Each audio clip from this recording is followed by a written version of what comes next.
Soy el doctor Francisco Javier Gómez Clavelina y en esta ocasión vamos a hablar sobre estadística descriptiva.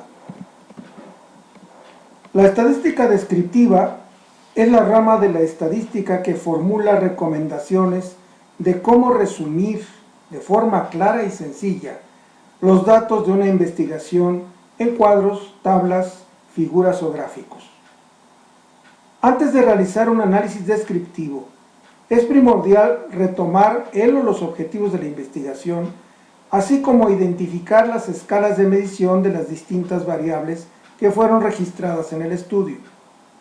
El objetivo de las tablas o cuadros es proporcionar información puntual de los resultados. Las gráficas muestran las tendencias y pueden ser histogramas, representaciones en pastel, cajas con bigotes, gráficos de líneas o de puntos de dispersión. Las imágenes sirven para dar ejemplos de conceptos o reforzar hechos. La selección de un cuadro, gráfico o imagen debe basarse en los objetivos del estudio. Por lo general, no se recomienda usar más de 7 en un artículo destinado a una publicación científica. Esta cifra está también relacionada en función de la extensión misma del artículo. Es muy importante no perder de vista los objetivos de la investigación, ya que estos guiarán la presentación de los datos relevantes en la investigación. Una vez recuperados el o los objetivos de la investigación, es necesario identificar las escalas de medición de las variables registradas, las cuales para fines prácticos pueden ser cuantitativas o métricas y cualitativas o categóricas. Asimismo, deberá considerar la escala de medición utilizada para cada variable. Esto facilita el manejo estadístico de los datos, así como la selección de la representación gráfica que se hará. Medidas de tendencia central. Algunos datos deben resumirse en un estimador de promedio y otros en uno de dispersión. El estimador de promedio indica la tendencia central o cifra que representa mejor el valor de la muestra, la cual puede ser el promedio o media aritmética, que es obtenido con la suma de todos los valores individuales entre el número total de los valores. Representa el punto de equilibrio de la distribución de los datos. La mediana, que representa la cifra o valor que divide la muestra en dos partes, es decir, el valor donde el 50% de la población está por debajo o por arriba del mismo.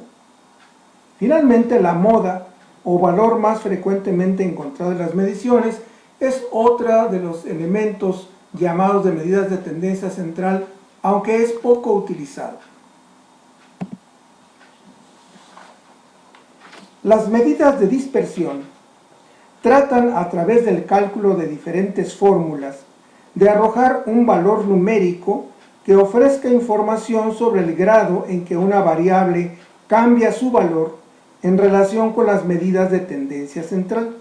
En otras palabras, las medidas de dispersión son números que indican si una variable se mueve mucho, poco más o menos que otra.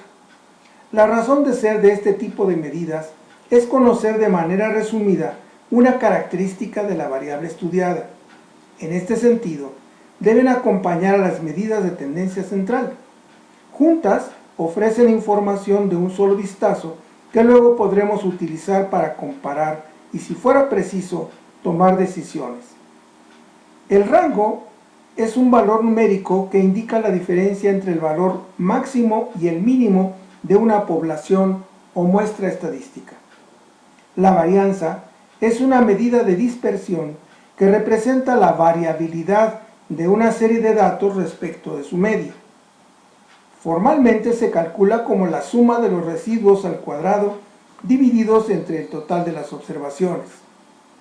La desviación estándar es otra medida que ofrece información de la dispersión respecto a la media. Su cálculo es exactamente el mismo que el de la varianza, pero realizando al final la raíz cuadrada del resultado. Es decir, la desviación típica es la raíz cuadrada de la varianza. el coeficiente de variación. Su cálculo se obtiene de dividir la desviación típica entre el valor absoluto de la media del conjunto y por lo general se expresa en porcentaje para su mejor comprensión.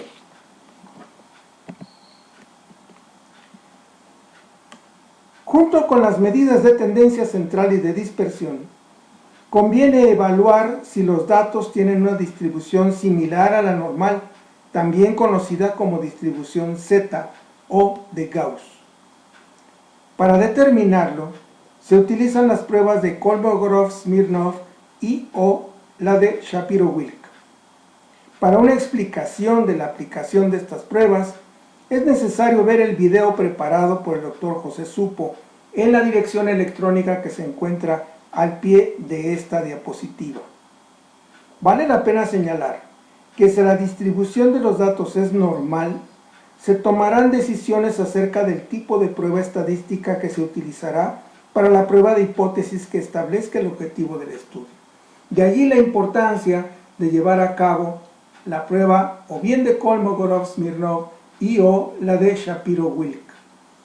Es importante que en este momento usted haga clic en esta liga electrónica y busque en este video, que dura aproximadamente unos 7 minutos, cómo es que se hacen estas pruebas en el programa SPSS. A manera de que lo más importante no es tanto que aprendan a manejar el programa SPSS, sino que identifiquen en qué beneficio se obtiene cuando se hace la prueba de distribución normal. Es crucial conocerlo.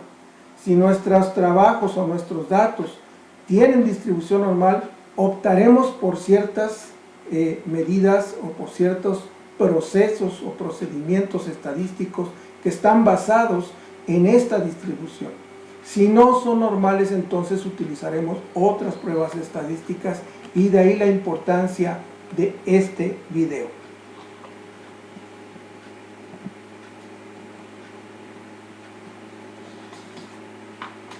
Cuando tenemos, a diferencia de las variables cuantitativas, las tenemos en una escala cualitativa, los datos deben ser resumidos en frecuencias simples o relativas en porcentaje. La frecuencia simple solo es el conteo de los eventos en cada categoría. La frecuencia relativa se obtiene dividiendo cada conteo de eventos de esa categoría entre el total de las mediciones. Se pueden presentar los resultados en fracciones o multiplicarse por 100 para expresarlo en porcentajes. Esta última opción suele ser la más fácil para su interpretación. Para elaborar las tablas de frecuencias, vea también este otro video en el cual se expresa cómo desarrollar las tablas y gráficas con variables identificadas como frecuencias. Haga clic en esta liga electrónica y viene una explicación de cómo trabajar en el programa Excel acerca de esto. Cuadros y tablas. Estos consisten en matrices de datos que permiten determinar cifras puntuales sobre las mediciones realizadas. Constan de 3 partes fundamentales: el título, el cuerpo, que incluye la cabecera, tabla de matriz y de datos, y los acotamientos o aclaraciones. El título debe informar sobre el contenido del cuadro, las variables mostradas y el número de sujetos o unidades de estudio. La primera fila del cuadro mostrará los encabezados de cada columna. Estos deben informar sobre los valores estadísticos utilizados para resumir los datos de cada una de las variables, que pueden ser porcentajes, el promedio, la desviación estándar, etc. En las filas de la primera columna se anotan las variables consideradas en el cuadro. Cuando un estudio pretende comparar 2 o más grupos, en las columnas se anotarán estos. La recomendación es indicar primero el grupo experimental y que es el de interés, y después el del grupo de los controles. Es importante ordenar las variables en un sentido lógico o secuencial, es decir, en un cuadro que describa datos clínicos que deberán anotar primero los datos de los síntomas y signos, seguidos por los datos de laboratorio, imagen, tratamientos, resultados, etc. Por último, Al incorporar los datos en cada columna, se recomienda que tenga una secuencia relacionada generalmente con la frecuencia del evento presentado, es decir, iniciando con el valor mayor, 100%, 60%, 20%, así sucesivamente, o con el valor menor, 5, 8, 10, 15, en fin. Esta forma de presentar los datos de manera ordenada puede ser de acuerdo con las categorías de cada variable que se señala en la primera columna, por ejemplo, estadio 1, estadio 2, estadio 3, aun cuando todos los datos de las categorías no sigan un orden progresivo. Las gráficas. Las gráficas tienen como objetivo mostrar tendencias más de datos puntuales y son muy útiles para comparar visualmente los resultados de los grupos, sobre todo cuando se emplean para resaltar hallazgos o resultados importantes. Aunque en la actualidad existen programas para realizar imágenes complejas, es preferible emplear gráficos de relación entre 2 o 3 variables. Una gráfica para la distribución de una sola variable solo es útil cuando esta es la respuesta principal de una investigación. De lo contrario, resulta superflua y la información bien puede ser expresada textualmente en los resultados de un artículo. Cuando se construye una gráfica, hay 3 aspectos esenciales para recordar. Primero, la identificación clara de las variables. Segundo, la descripción de la o las escalas utilizadas. Y tercero, el uso de la menor cantidad posible de palabras, pero suficientes para facilitar la comprensión.